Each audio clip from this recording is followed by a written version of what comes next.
Hi, Julie. Hello, I'm finding my on.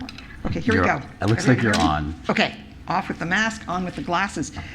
Hi, everybody. I have been subscribing online to the newsletter from Center for Fiction for a couple of years, and I've just been dying to come here, and I'm so in awe that those of you who get to come here regularly, what an amazing place this is.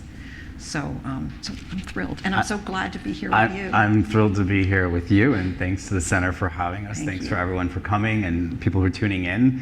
Welcome. I have a lot of questions for you, so I want to dig in. But first, I do want to say how much I love the novel, and what I do love about the novel are many things, but it won't be surprising to anyone who's read your fiction that what I especially love are your characters. Mm-hmm. And I think you've done this in 7 books now, from 3 Junes on, as you bring us into the minds and hearts of your characters in a way that few writers are able to, and in a way that makes us care deeply about them. What's especially enjoyable and exciting about Vigil Harbor is, as we spend time with each of the characters, we're also beginning to figure out how the larger story pieces together, and we get bits of information about this larger story that is unfolding in Vigil Harbor and the connections of who each person is and how they're connected to the other. So there's a really fun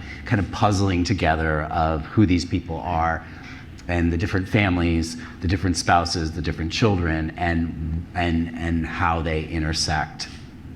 I think the first question I want to ask, that I want to hear you talk about, is we often talk about autobiographical novels, and I think it's sort of looked down on by some people to ask writers whether this is, whether their work is autobiographical. We all wonder it, but sometimes writers don't like to be asked that. I'm not asking that question. That's okay.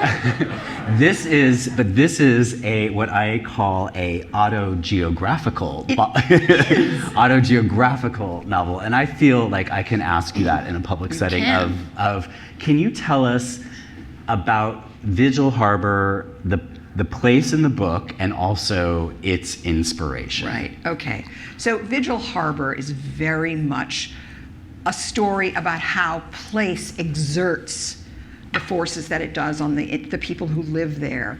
And it is very much based on the town that I've lived in for the past 16 years, north of Boston, called Marblehead. Mm-hmm. And Marblehead was founded in the early 1600s as a cod fishing village, very hard scrabble, very libertarian, anti-religious. Salem, which was next door, was very, very super religious. And Marblehead grew to be the largest cod fishing port on the East Coast. And then come the late 1700s, it became a real hotbed of patriot insurgency during the Revolution. And these cod fishermen became George Washington's Navy. They rowed him across the Delaware. Mm-hmm. They saved his butt in the Battle of Brooklyn. In fact, George Washington would have been captured but for these fishermen.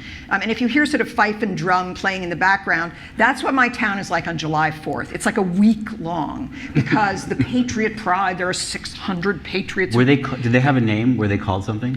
The Marblehead Mariners, they were called. So, so Marblehead, and Vigil Harbor, which is the mirror of Marblehead, mm-hmm. is a town that's gone through ups and downs in its fortunes. But by the sort of late 20th century is this beautiful town. It's on a promontory, a peninsula of granite. So it's sort of like an apron of rock that sticks out into the Atlantic Ocean. And now it's this very privileged white community. There are still fishermen who live there, school teachers and so on. But my husband's joke, which I put in the mouth of a character, is that diversity is represented by brunettes. We'll get into the futuristic aspect of this town, but it's a place of extraordinary beauty, history, and privilege. And so that's Vigil Harbor. Did you want to read? Yeah, sure. Do you have your copy? I do. Okay. I do what I was copy. thinking is that there are two paragraphs that open the book. of the book. That really bring the reader into Vigil Harbor. Right, so I'll just say, as David said, there are many characters, and this book, and don't let this put you off, is narrated by 8 different characters, but there's also, there are interludes of a kind of omniscient narrator who's talking to you about Vigil Harbor. And so this is the very beginning of the book. Let's say it's true that geography is destiny, place entwined with person. Would living on a peninsula, promontory, headland, bluff, make you peninsular by nature? Not someone who sticks out, but someone who likes backing up to a body of water, who finds a cul-de-sac comforting, not cornering. You'd miss out on casual, unpredictable commerce with travelers merely passing through, because your town would be a place of beginnings and endings, of retreat or stasis. And after a while, you'd likely notice a sameness to your neighbors. You'd all be a bunch of proud peninsulites, privileged, but also myopic. That's how some outsiders see the people of Vigil Harbor, a town that thrusts itself into the Atlantic Ocean, all but completely enclosed by restless water, deflecting the longshore current like a crooked foot aimed straight toward the rising sun. On a map, the harbor itself resembles a long blue parcel held snug beneath a muscular arm against the Massachusetts coastline.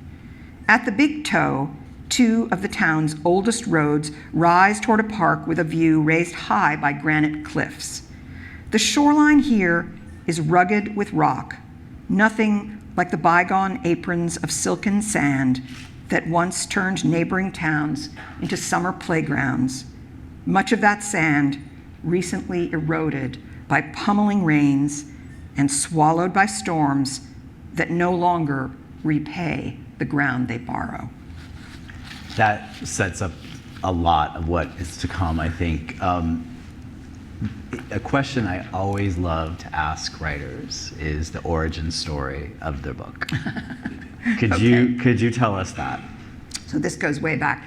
You know, as a writer, as a novelist, because I hardly ever write short stories, I describe myself as a serial monogamist. Okay. I am faithful to one novel and one novel only till publication do us part, and then I begin the next one. So I had finished my fifth novel and was wading into this one, no pun intended. And the way that it came to me, most of my books come to me as a single character in a situation. And in this case, it was an architect who builds houses on the Massachusetts coast designed to withstand big storms, but who has a secret past involving, he's happily married to a woman who already had a son, but in his past, he had a very intense, passionate, and fairly brief relationship with a young woman who seduced and enchanted him, but believed that she was a sea creature of some kind. I mean, it started out as a mermaid, maybe a selkie, and you know, the notion that I might write about something magical, like maybe she really was a mermaid. You know, for readers of my fiction, they would probably think that I'd been struck on the head with a heavy object, or that I had taken up, you know, eating hallucinogenic mushrooms, because that's sort of not my terrain. But I thought, you know, maybe I can do this. There's actually a friend in this audience who's a fellow writer who told me that she thought we should get together and write a novel that was soft porn involving mermaids and sailors. So think about that anatomically. So there I was, you know, and writing about the architect and the maybe mermaid, and I was kind of getting stuck. This was about 9 years ago. I was really getting stuck. Do you know where this came from? Like the architect, and like where did? Well, you know, sometimes, David, I want to write about someone in a profession. You know, I like to explore, you know, I've written about oncologists and dog sled mushers and preschool teachers. You know, it's a chance to immerse myself in something a vocation or a profession that I'm really curious about. And architects fascinate me. And I drove around town with this young, sort of hot architect and people would see us in his car. He'd take his lunch break and like, what is he doing in the car with Julia Glass on the back roads of Marblehead? And he was showing me various houses that he Was this when you were then working on the book, or right. were you just? And then so what happened was I began to procrastinate in a very, very serious way. Okay. And at the same time, I began to cheat on this novel. So I'd go in the shower, I'd walk the dogs, and I'd be keeping the company of these 3 completely different characters. And in short, I finally just embraced the affair, abandoned the architect and the mermaid, and wrote my last book, A House Among the Trees, which David knows well. And so then that book came out in 2017, and I had not looked at this book, thought about it. I had 150 pages on my computer, and I had to reckon with it. You know, as I joke in the author's note, we had to go into marriage counseling. You know, could this relationship be saved? And I was very stubborn about that. Who was the counselor? Who was the counselor? I don't know. Some, you know, imaginary. Maybe my next book will be about a marriage counselor. So anyway, and then what happened was this. And you know, I told you on the phone yesterday, I just pieced this together because I thought, so for those of you who don't know, this book is set 12 years in the future. That too is very new for me. And I have to tell you, a really good friend of mine in Marblehead, when I told her about a year ago, because I don't talk a lot about a book in progress, I said, well, I'll tell you one thing, it takes place about, you know, a decade in the future. And she got this really horrified look on her face. And she said, oh, not dystopia. Oh, please, not dystopia. And I said, no. I said, dystopia is above my pay grade. You know, that I cannot do. So it is not, you know, the world has not been razed to the ground, bombed into the Stone Age. But here's what happened. Imagine, you know, I had been writing this book originally, you know, during the Obama presidency. Let's just say that. And then I was working on another book that came out in 2017. And when I turned to face this book again, the world had changed a lot. And I remember I had to look up this date, but I can tell you it was June 1st, 2017. I am pulling into the parking lot of my garden center to buy a tree for my yard. And our president is about to address the nation. And I kind of, you know, I think everyone knew what he was going to say, but I was thinking, please let this not be what he's going to say. And I was sitting in the parking lot, and I listened to Trump pull the United States out of the Paris Climate Accord. And I cried in the car for about 10 minutes. I have children. I have, you know, I just thought, what is going to happen to our world? And then that summer was a summer of really extreme weather. And I looked this up. In 2017, there were 17 named storms, 10 of which were hurricanes, 3 of which were Harvey, Irma, and Maria, which devastated, you know, Houston in the south, Puerto Rico. I mean, you were personally affected by that. And I just thought, I'm writing, if I go back to this, I'm writing about a coastal town. I'm writing, what if here's what I was also thinking. I was thinking, what is it like to be a climate scientist or an eco-activist? And not only are your dire warnings, you know, not being listened to, they're being mocked by our government policy. And I thought, what if in a few years those people should decide that the only way to be heard is to resort to violence and terrorism? And that sort of was the key. So in the moment that this book takes place in, you know, a lot of the things that we are anxious about, and you know, the things that keep us up at night, the volume's been turned up a bit. So climate change is much more present, especially on the eastern seaboard, where sea level rise has really affected Cape Cod, you know, very local places I love in Massachusetts. And politics is more fractured. There's kind of a new split-off party called the End Timers. Immigration policies are tougher.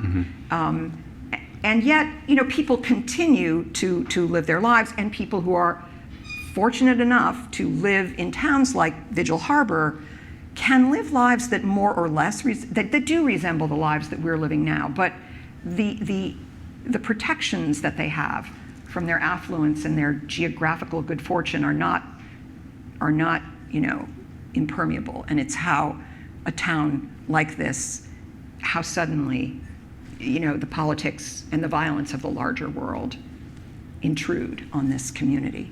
I'm thinking about that neighbor that you met a year ago, and she asked about the book, and all you said was it's set a decade in the future, and she immediately assumed dystopia. That's sort of like it's funny. The state of like where we are, that everybody would assume that 10 years out. As I was reading the book, I was thinking, this is a little bit like, what kind of book is this? And I think in some ways, I've come up with a term for what your genre is. Ooh. It's domestic terrorism, because you.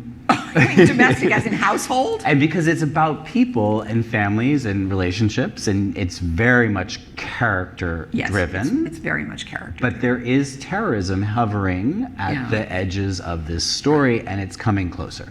Right. And in some ways, that is this sort of underlying tension that's there. I want to ask you about that. So you had these 150 pages. I'm really curious about what from those pages are sort of have come forward into this book. And certain characters. The architect is still in the book, although he's not at all as important as he was. No, and he's not where we start. No, he's not. And the book was not. So there are 8 characters who narrate in the first person. It was not in the first person. I was trying very hard to do an omniscient point of view, sort of head hopping among the characters. But I'd say that what stayed the same were the place and most of the characters. And this is something I write sort of driving forward into the dark. I don't plot out my books. And there's certainly disadvantages to that. But one of the great advantages is that characters can surprise me by becoming much more important than I ever anticipated. Right. And so a couple of the characters who became really important to me were this young man, Brecht, who actually has the first voice that you hear in the story. He's 22. He was going to college in New York City, and he narrowly escaped being killed in a terrorist attack on Union Square. Right. And so he came home to Vigil Harbor, and he's working. He's trying to sort of recover himself. He's working for a landscaper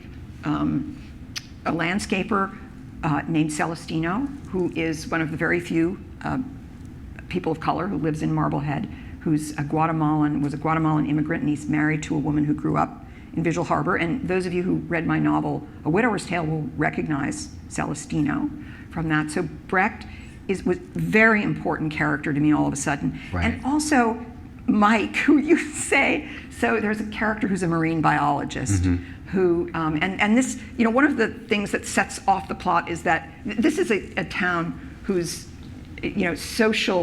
most socially prominent people are all members of the town yacht club. The Vigil Harbor Yacht Club. And so what YC. happens, the YC it's called. And by the way, Marblehead, my town, has 5 yacht clubs. I thought if I create a town with 5 yacht clubs, nobody will believe it. But there must be some rivalry among those. Oh yes, it's fun. So one of the things that happens to sort of set the plot in motion is that the spouses, so there are 2 couples who are members of the yacht club, and 2 of the spouses leave their respective spouses with each other, and they run off to a survivalist colony in the Midwest, which is a whole other thing, leaving these 2 humiliated, possibly heartbroken, but also enraged spouses named Mike, and he is the marine biologist who goes immediately into mourning over the loss of his wife. And also his work is discouraging. His work is trying to save the salt marshes of the North Shore of Massachusetts, which are one of the largest stretches of liminal zone in our coast. And so what I said to someone, so one of the characters is this depressed marine biologist, and she said, and the friend said to me, what marine biologist would not be depressed right now? So he's one. And then the other spouse that has been left is this kind of pistol of a character named Margot, who's a retired high school teacher. She was like, as I describe her, she's the high school teacher that every parent wanted their child to have and every child dreaded finding on their schedule. So and they are sort of thrown together, not romantically, but by this. And I sort of enjoyed writing the way they connect. And then, so 6 of the characters who narrate are residents of Vigil Harbor, but two of the important characters are strangers who come to town and separately. And one of them comes out of the architect Austin's past because she knew that young woman who he had that intense relationship with and wants to know what became of her. So she comes carrying a secret with her. And the other one is just someone who's not who he appears to be. And that's when trouble starts. Yeah, I was thinking that they say, that there's 2 stories. Right? The hero goes on a journey, stranger comes to town. Right. And this is a couple strangers come to town. Yes, 2 strangers. And doubling down. And they're coming for specific reasons that we don't know. They're each on a mission. Yeah, and we have to figure out what that is, and that's part of like the fun of a sort of like, why is Petra here? Like what is her story? And well, she discloses why she's there, but the question is, when will other people find out? Right, but she's there making a documentary, right? Well, she claims she is. Right, yes. I mean, we know pretty early on that's not what she's there to do. Right. And so they kind of there's a real difference between anyone who is from Vigil Harbor and anyone from the outside, even somebody who has lived there, like Celestino, for a long time, and they kind of like unleash a lot of what is going on. Did you want to like read a touch of like Margot and Tom? So it's Mike. Tom is her rat. I mean, Tom is her like rat think of a husband who leaves her for Mike's wife. Right. Mrs. T is how the students think of her. Yes. Because and some people think of her as T for Tyrannosaurus Rex. So I thought, if you wanted, at the bottom of 51. Yes. Oh, okay, great. All right, that's good. The last paragraph. Do you want to? Sure, I'll just read from what you have because you marked it. Yeah, but my markings are pretty. There's a lot of markings. So I thought starting there, like right here. Okay. Like it's right when these 2 come together, because these 2 are what I thought. Read to. Oh wait, you know what? There or before. Okay, I'm going to read because I actually have a sort of an edited thing that starts a little sooner. Okay. So we're encountering Mike. So Mike is the one whose wife, whose name is Dee or Deanne, has left him for Tom, Margot's husband. And by the way, all these characters, they have grown children. Recently, these are recent empty nesters, so they're in their 50s. This couple. So Mike just holes up in his house in Vigil Harbor and basically mopes. So this is Mike. I drank too much, bourbon my poison of choice, and ate very little. One night, I emptied a jar of almonds, almost literally pouring them down my gullet, as I thought with grim, illogical glee of how much that jar had cost, trying to recall precisely when almonds had become a gastronomic luxury comparable to caviar. Caviar now all but unobtainable, no matter how much money you cared to spend. So many curiously random foods, a thing of the past. Passion fruit, vanilla beans, certain kinds of tea, never mind cod. I tried not to imagine Dee and that absurdly giraffish man fucking in the tiger maple 4-poster bed she had bought on our honeymoon in Nantucket. Failing to shut out those images, I took to sleeping down the hall in the twin bed once occupied by my son, Egon. Every night, when I turned out the lamp, I found myself drunkenly astonished that those plastic stars and planets I had affixed to the ceiling still, decades later, glowed so resolutely in the dark. I awoke every morning to behold, through my jackhammer headache, a time-warped poster of some ambisexual movie star playing Macbeth, reminder of yet further anxiety, a child well past childhood who wants to be an actor, or is an actor when he can be, worse, a child living in New York City. I knew it was unsustainable, my gloomy retreat, and I knew I would have to move, sell the house. I would have to ask Egon and his sister Marinda to come home one final time and sort through their childhood relics. I would also have to start answering my phone, or at least looking to see exactly whom I was ignoring. Egon and Marinda were the callers I dreaded the most, and I wondered if, had they lived closer, one or both of them would have materialized at the door on a mission of mercy. As if my wondering had summoned it, on day 8 of my self-exile, the second Sunday, the front door knocker sounded, vigorously, leading me to assume it was a man, though it was too vigorous to signal the arrival of my gentle son. Deluded has become my middle name. Please tell me you are taking that whore for everything she's fucking worth. Standing on my granite stoop was Margot Tattersall, whom I had last seen at the yacht club dinner, the final hours of my evidently willful ignorance, possibly hers as well, our last conjugal supper. The spouses left, their respective spouses, after this big yacht club gala. When I failed to answer her challenge, she asked if she could come in. Could I say no? Why didn't I want to say no? Casting an eye over the teetering stacks of cereal bowls and highball glasses, she said, "Another woman would sigh with compassion and put this place back in order." She stared at me fiercely, but then she did sigh with compassion, and her tone softened. "I know it's noon, but I know we need a drink. And I see from the contents of the sink that you have not been shirking in that department. Let me guess, a diet of cornflakes washed down with Manhattans?" She lifted a glass from the sink and sniffed it. "Am I a genius or what?" she said. And from a canvas shoulder bag, she pulled out a bottle of, yes, bourbon. She ordered me to find or clean 2 glasses. As I obeyed, Margot said, "So what did you do to drive the spouse away?" "Are you blaming this on me?" The first words out of my mouth since her arrival. "Of course not. But the general assumption around town was that you and that whore led a peaceful coexistence, probably spiced up with torrid sex. The absent-minded science guy being the male version of the smoking hot librarian. I mean, you were just about the only couple who never fell into a boozy squabble at one of the club dinners." "Oh, they're so simpatico, and he's so smart," she drawled. I don't know who would say that. Most people there found me a crashing bore.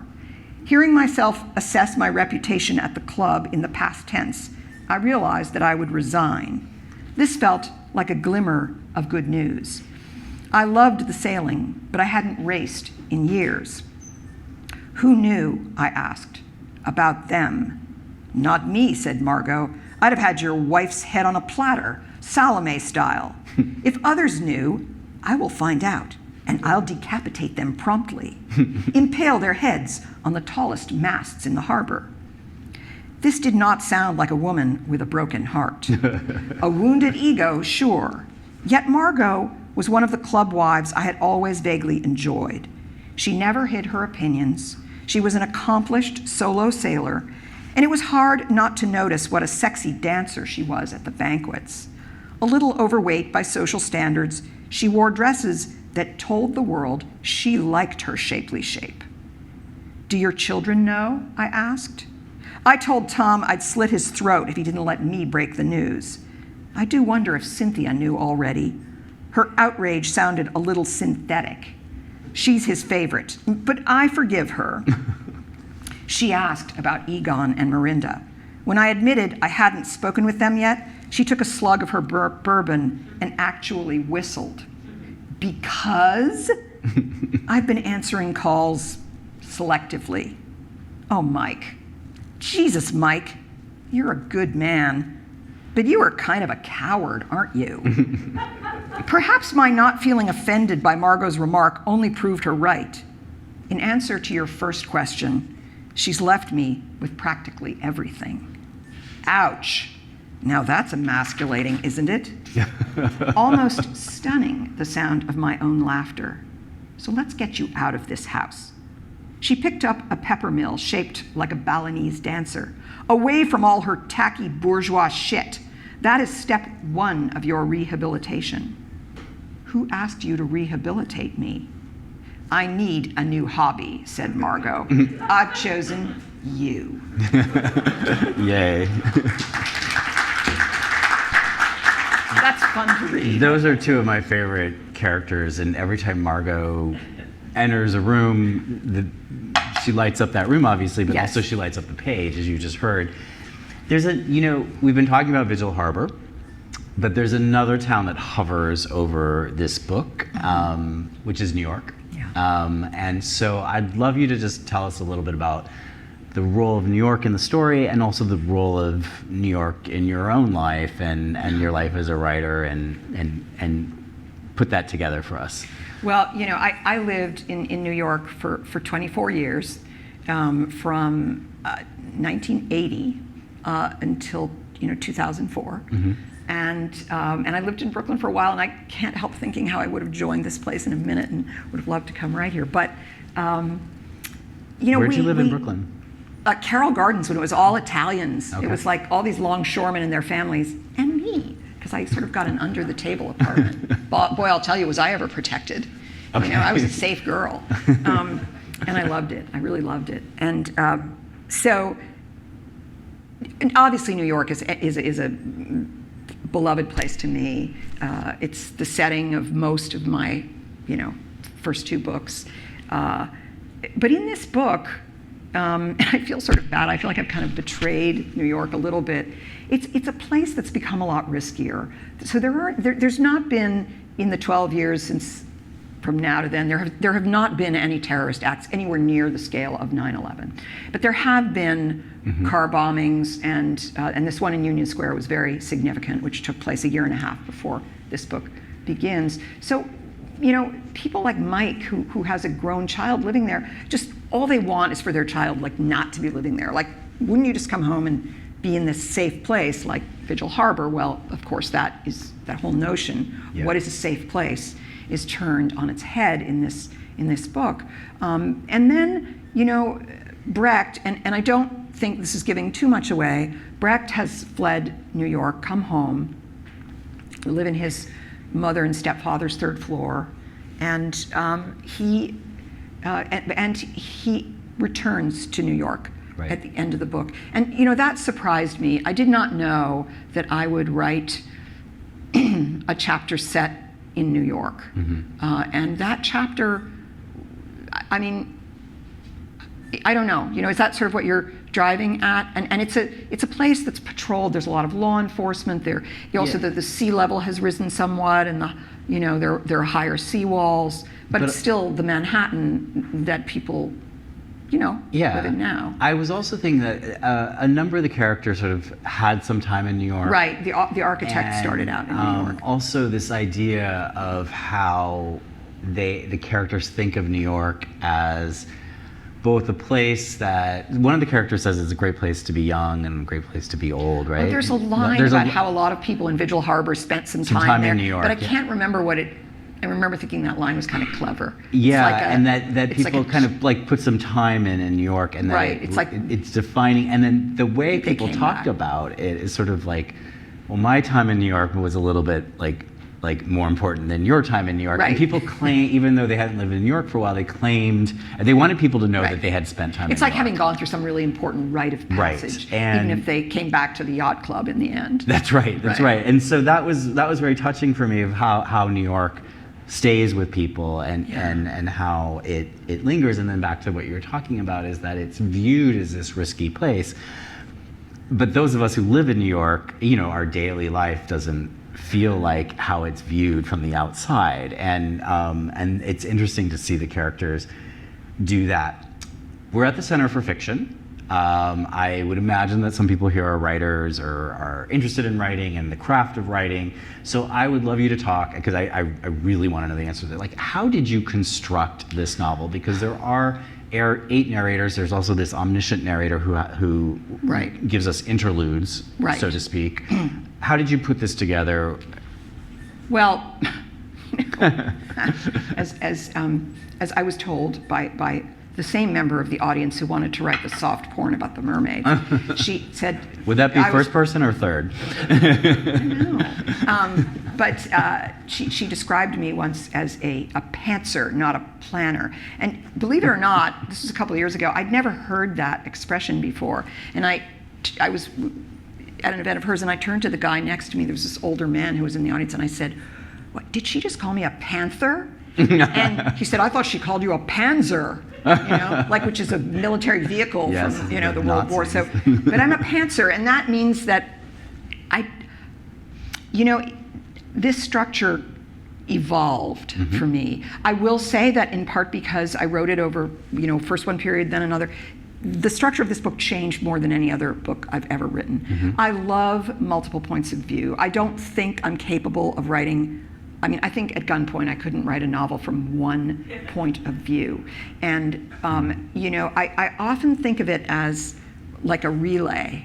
I'm passing the narration to you, you pass it to the next one. But also, it's a method of writing that allows you to be like, that there's probably a term for this in cinema, when the cinematographer rotates around a scene and Right. you see it from, all around. And that's, 360. right, what I really wanted to do. So the constant, you always know exactly where you are. I'm not, you're not in Paris with one narrator and then in Berlin with another and then in, Buenos Aires with another. You're almost always in this town. And the events, actually the present events only take place over a few days. Right. But you go deep into every character's past when you're with that character. And so that by the end their secrets, their heartbreaks, their losses. And I don't think I'm really answering that craft question. No, you are. But you said earlier that you also write very intuitively and you don't Yes. plan that much. But this kind of structure does require some like careful thinking, which is that's your revising, I'm guessing. Yes, and you have to decide, who gets to tell which part of the Right. story, and who's the best, Right. or maybe the most deceptive. Who is, and sometimes I had to do a little manipulating, because you pass pretty logically to the next point of view.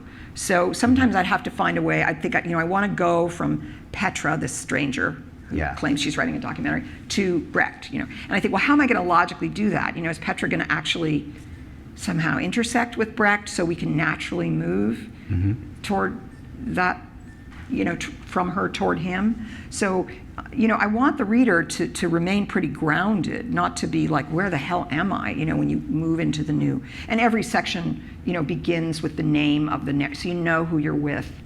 It'll say Brecht, or it'll say Austin, or Egon. There are a couple chapters told from the point of view of the son in New York who comes home because something sudden and dramatic happens in New York.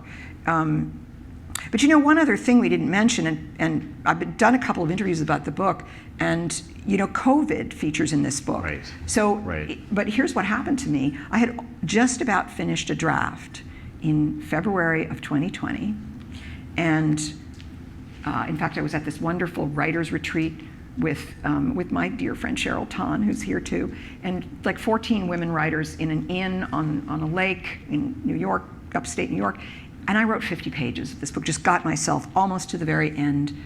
I go home to Marblehead, and everything shuts down. And like a lot of other writers, I couldn't write for a few months. I didn't look at this book. I didn't even really read very much. And then that summer, I thought, I have to figure out what's happening here. What can I do? Because something like COVID couldn't, when you're writing, the nearer you write in the future, the smaller your margin of error. And there's no way, even just a few months into the pandemic, it was easy to see that 10 years from then, this would still loom large. It's right there in the rearview mirror. And so I thought, how am I going to do this? And then I realized something. I realized that a lot of as in all my books, you, the reader, become intimately acquainted with the past, losses and heartbreaks of these characters. And I thought, what if some of those losses and heartbreaks were directly the result of COVID? So that Brecht, whose biological father, his stepfather is Austin the architect, had died in New York of an asthma attack. And I thought, what if he died of COVID in that first wave? So, New York is also, in retrospect, the people who had been in New York during the worst of the pandemic, I mean, please let it have been the worst of the pandemic, that becomes a kind of understructure to this world. But it took a lot of work. I should say that we've been talking about pandemic, terrorism, climate change. I found something oddly hopeful in this book. I hope so. Because, for the following reason, people are the same. You're saying, no matter what we face, we are still the same, and we still care about the same things. We care about our intimate relationships, our family, our spouses, our children. We can be busybodies about just very basic gossip, like neighborhood, like real estate, just the things that kind of we get our daily lives caught up in sometimes. Ideas too, of course, and architecture but what you're saying, or what you're showing us, is that despite the world kind of going in a direction that we wouldn't choose, there still is this there's still a deep humanity, and that it persists. So I took that to be extremely hopeful and in some ways kind of cheerful, because the scene that you read shows us that despite these other elements out there, when somebody's spouse walks out on them and then somebody else's spouse walks out on them, they come together, they're going to pour the bourbon, and they're going to bitch about those spouses. And that's very comforting. I have one more.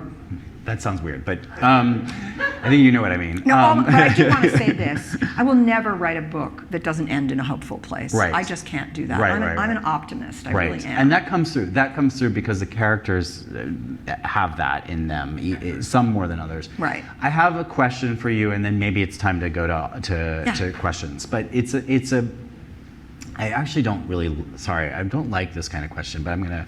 It's kind of thematic, but trees mean something. And you told us at the beginning of this conversation that you cheated on this book to write this other book called House Among the Trees, and of course trees play a very important part of that book. We're not going to talk about that, but in this book too, trees play a role. A tree plays a role, and Celestino is a man of the garden and trees. He's an arborist. He's an arborist. He's a trained arborist. And also tree houses play a role. And so I just want you to talk about that, unpack that, tell us what that means to you.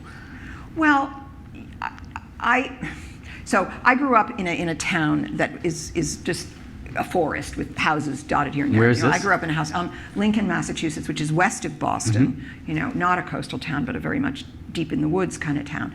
And I never had a tree house, but I would love to have it. I don't know if Would you still like to have one? Yeah, I don't have a big tree. And the one thing I said to my husband when we bought our house in Marblehead was, it doesn't have a big tree, but that's a whole other thing. So in again, going back to A Widower's Tale, Celestino in A Widower's Tale is one of some characters who come together to build a magnificent treehouse in a copper beech. Now, those of you who know copper beeches are these just, emperor trees. They're gorgeous in every way. Their bark, their wingspan, their foliage. And so, I indulged my fantasy of a magnificent treehouse that's built sort of for a preschool in that book. And then something terrible happens to that treehouse. But in the end of Widower's Tale, some of those characters move to Vigil Harbor. In fact, Vigil Harbor goes back to the end of Widower's Tale. Mm. And they begin to build another treehouse. And that treehouse is in this book. And it is in the backyard of the house that Celestino and his wife live in, where they, with some other couples, they homeschool their children, and the children can play in that treehouse. And from the top of the treehouse, you have this vista of the harbor with the fishing boats and the yachts. Not so many fishing boats because there's not so much fishing. And, so I can really picture that. And again, the whole notion of homeschooling, right, because you want to sort of protect your children from the forces of the world. The question of, is that a good idea? Is that the way to raise your children? Comes up in this book. How do we parent in a world that just feels increasingly perilous? How do we let them go and keep them close, whether they're 30-year-old actors in New York or they're 8-year-old children you would like to make art and read real books. So yeah. I want to say one thing, kind of corny, about the hope thing. Last week I was, I don't know why, but I pulled a book off my shelf that I had bought, like in a novelty stack in a bookstore, and it's called The World According to Mr. Rogers. And it just has all these little quotes from Fred Rogers. And I opened up to a quote where he said that parents whose children witness terrible tragedies often ask him, what do I say to my child? And as someone who was living in Lower Manhattan on 9/11 with a 5-year-old, I stopped and I read this, and he said, say to those children, whatever they're seeing, whether it's in the newspaper or on television or even look for the helpers. Look for the people who are helping. There are always helpers. And in a weird way, that's kind of, there will always be helpers. There will always be people trying to save those salt marshes, trying to do the right thing. And take care of the community. Look after your neighbors. And so, as corny as that may sound, that rang true to me as something a little bit related to the world in which this takes place. Absolutely. That seems like a good time to hear some questions from the audience. And I think there's a mic. So if you have a If you have a question, you can raise your hand, and Aziza will come over to you with the mic. Hi there. Hi. Hi. On that notion of helpers, as you in your journey as a writer, who were the helpers that made you a better writer along the Who way? are the helpers? Well, thank you for asking that. My last book was dedicated to 4 of my amazing English teachers in high school. Nice. I went to a high school with extraordinary English teachers. And as a matter of fact, some of my classmates include the novelist Ruth Ozeki, the novelist Susan Minot, the award-winning poet Julie August. We all had the same teachers, and we were on the literary magazine together. Wow. And I have a lot of really embarrassing teenage poetry written by all of those. David Michaelis was in the biographer. So those, but also, I went through, in my 20s, my ambition was to be a painter. I was an art major in college. I really didn't start writing fiction until my 30s. And my first novel was published when I was 46. And during that period, the helpers were people who had faith in me. I mean, I didn't go to an MFA program or anything like that. But then, you become a writer, and it's still hard. Every book is not easier than the last book, in some ways harder. And I am blessed to have had, over all 7 of my books, over 20 years. My first novel was published 20 years ago this month. Congratulations. The same editor, Deb Garrison at Pantheon, same publisher, and the same agent, my wonderful agent, Gail Hockman. And along the way, I've met people. David has been a real inspiration to me and a helper. You really have been a great reader for me. And, I now teach in an MFA program, and I see how writers need other writers. What we do is really solitary, and you got to find, you sort of got to find your writer helpers and forge that community. I guess that's my answer.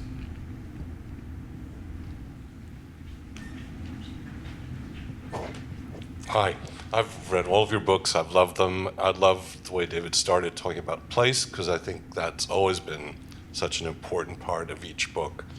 And the people are also an important part. And I've always felt with each book, that I'm spending time with real people. And two questions related to that. How do you work out dialogue? Because I think trying to make it seem real can make it seem unreal. Right. I think that's a That's very true. hard process to go through. And then the second question is, in addition to the people and the place or the geographic locations, something I've always loved is your description of houses and interiors and paintings and flowers. And what do you look for? How do you think about that? And that's a lot to ask, but Well, thank you. Do I recognize you from my author Facebook page? yes. Are you Maliki? I'm Maliki. Oh, yes. yay, I get to meet you. Okay, so I have an author Facebook page. If people want to go to it, and I try to contribute to it. It's facebook.com/author Julia Glass. And Maliki, I'm so glad you came. So I'll answer the second question first about writing about houses and landscape, everything. I think that one of the important vestiges of my decade striving to be a successful painter is that I'm a very visual writer. And every fiction writer has something they love the best. Some people love doing research. So I love writing about setting. I can really do it forever. I mean, to put the reader in a place. And I love houses. I love modern houses, old houses. So that's like, ooh, goody. I get to write about a new house, and then I imagine it, or a new yard, a garden, and I love trees and flowers. So that's just a really delicious part of writing for me. Dialogue is interesting. So a lot of my writing takes place when I'm not at the computer. I write on a computer. It's daydreaming out in the world, and then I bring that to all the important decisions that my characters make, which basically are the plot. Those will come to me when I'm out in the world, just living my life. Do you jot them down? Like when it Well, comes I to you? better start, because you know what? My memory's not so good. And I've never been the jotter downer, but and then I've actually started, and then I'm like, where did I put that piece of paper that I jotted that down on? So yeah, I got to work on that. But dialogue gets written at the computer, so they're going to have a conversation about something. And in the beginning, all the dialogue just sounds like me talking. And as you can tell, I'm a big talker, so it's like everybody talks like me. And that's part of the revision, to go in and really figure out what distinguishes, certain characters from others. And that's just a part of going back and back and back. One of the interesting, writing about people who are in their 20s, as Brecht is really hard for me. Writing about younger people, I'd much rather write about a 95-year-old. Of course, I'm getting closer and closer to, one review of a book of mine with an older character said, one thing Julia Glass does really well is curmudgeons. How did you take that? You know what? It was in a context of a really good review. So Okay. fine. But young people, it's hard. And there's something scarier, too, because if you don't get a 20-year-old right, you really made a fool of yourself. But you have two children. Yeah, but it doesn't mean I'm going to get it. But you hear them, Right. I do. Yeah. And so when Brecht, this character, became suddenly far more important and got more real estate in the book, and he's not a big talker. You don't get him in dialogue a lot, but you're listening to his thoughts. And as the youngest person, that's where new slang emerges. So when his vocabulary includes some new slang that I make up. Like when you say something's crazy, he says it's stooge. Something is stooge. Or he uses the word max to mean extreme. Or something could be max stooge, meaning, unbelievably super crazy. And because his voice is the first one, it's a little tricky, because the reader, I don't say this is the year 2034. You sort of have to pick it up. And you also are like, what is he saying? And it's not like you can't understand him. It's just some of his vocabulary has kind of, it's new and evolving. So dialogue takes a lot of effort for me.